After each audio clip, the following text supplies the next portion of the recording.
আমি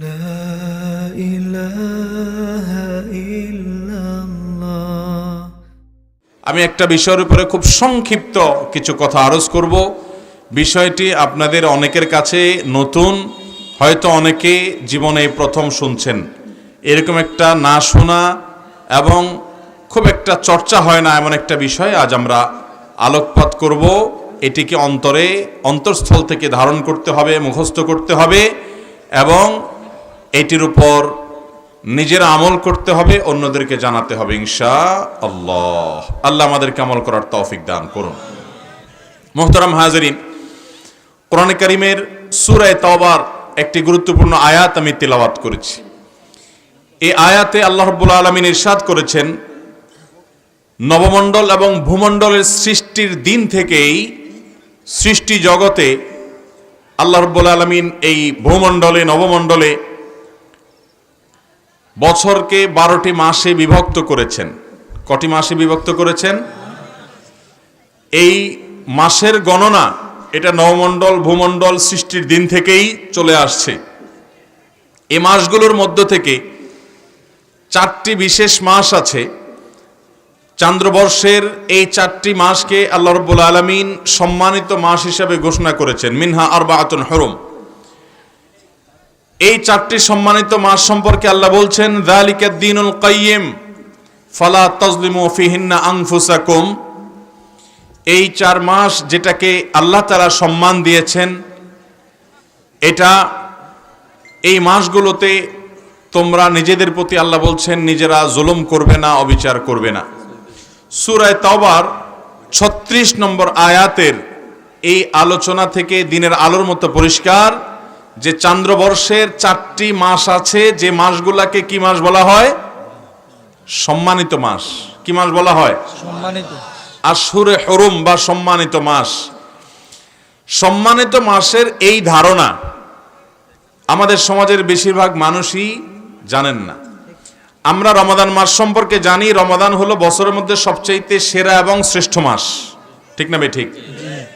এটা তো ঠিকই আছে, কারণ হাদিসের বর্ণনা দ্বারা আমরা জানতে পারি রমাদান হলো সাইয়্যিদুশ শুহুর, সকল মাসের মধ্যে সবচাইতে সেরা মাস, সবচাইতে শ্রেষ্ঠ মাস। কোন মাস? রমাদান মাস।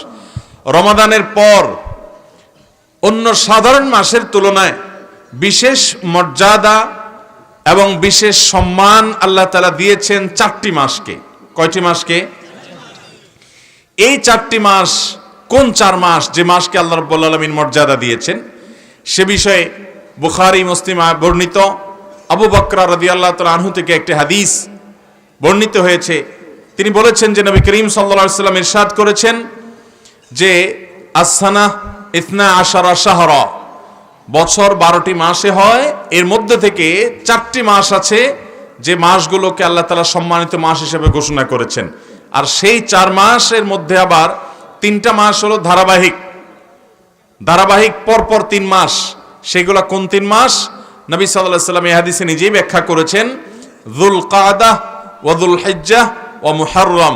জিলকদ, জিলহজ এবং মুহররম, এই 3টা বাই সিরিয়াল ধারাবাহিক মাস। আর আরেকটা মাস যেটা 4র্থ মাস, সেটা হলো ওয়া রজব মুদর আল্লাযী বাইনা জুমাদা ওয়া শাবান।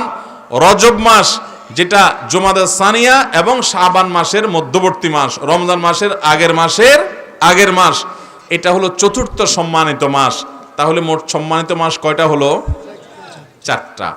কোরআনে কারীমে সূরা তাওবাতে আল্লাহ তাআলা এই বিষয়ে আলোচনা করেছেন, আবার সূরা বাকারাতে আলোচনা করেছেন। আল্লাহ বলেছেন, ইয়াসআলুনাকা আনিশ শাহরিল হারামি কিতালিন ফি। হে রাসূল, সম্মানিত মাসসমূহে যুদ্ধ বিগ্রহ করা এ সম্পর্কে আল্লাহর বিধান কি, এ সম্পর্কে আপনাকে জিজ্ঞাসা করা হয়েছে।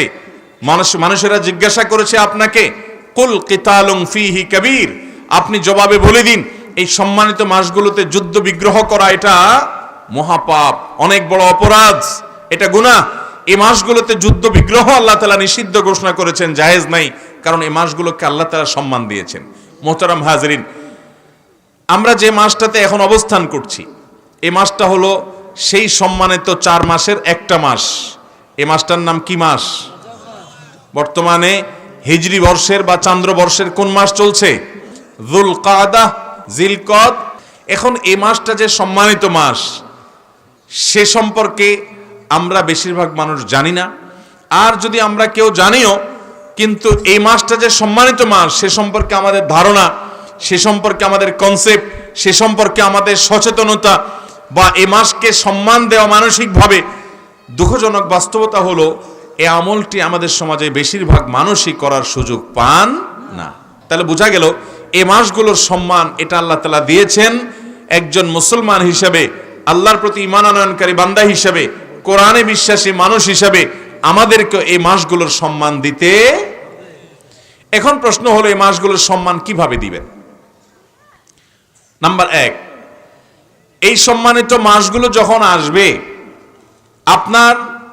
আপনার মন মানসিকতার মধ্যে এক ধরনের শ্রদ্ধা কাজ করবে যে একটা বিশেষ সম্মানিত মাস যাচ্ছে। রজব মাসের বেশ কয়েকটা দিন অতিবাহিত হয়ে গেছে। আমাদের কয়জন মানুষ আছেন এটা বলতে পারবেন যে রজব মাসের চাঁদ ওঠার সংবাদ যখন শুনেছি সেই থেকে আমার প্রায় মনে হয়েছে যে একটা সম্মানিত মাস যাচ্ছে, সম্মানিত মাসের মূল্যবান সময় যাচ্ছে।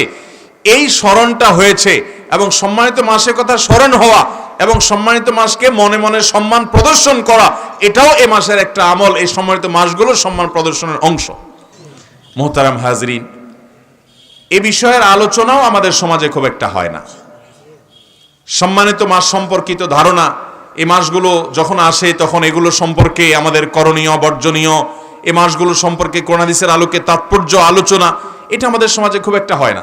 এজন্য মাসের শুরুতে আমি আমার নিজের স্মরণের উদ্দেশ্যে আপনাদের সামনে আলোচনা করছি।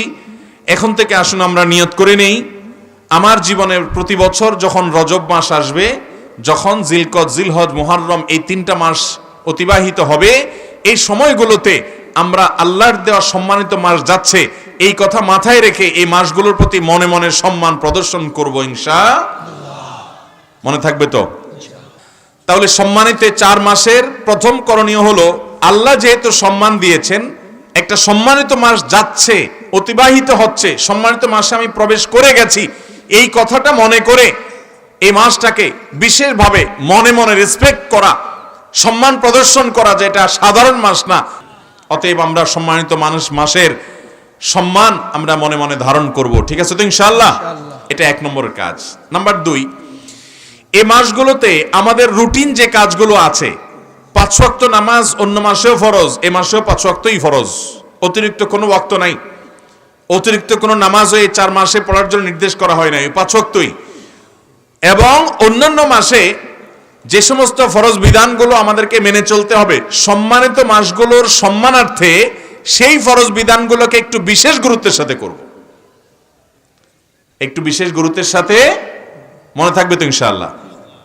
আপনি অন্য সময় ফজরের নামাজের ব্যাপারে আপনার গাফিলতি আছে, সম্মানিত মাস সেজন্য আপনার রুটিনে নামাজের গুরুত্বটা বিশেষভাবে গুরুত্ব পাবে, যে সম্মানিত মাসেও কিভাবে আমি নামাজ তরক করি। অন্যান্য মাসে আপনি জামাতের ব্যাপারে এত গুরুত্ব দেন না, কিন্তু সম্মানিত মাসের সম্মানে আপনি জামাতের ব্যাপারে গুরুত্ব দিবেন।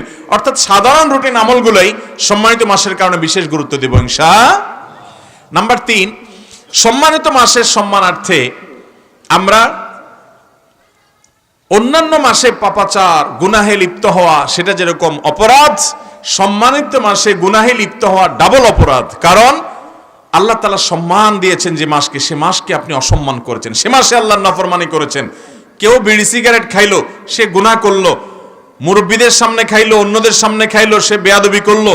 কিন্তু একই কাজ যদি নিজের বাপের সামনে করে, শ্বশুরের সামনে করে, তাহলে বেয়াদবি ডবল হবে না?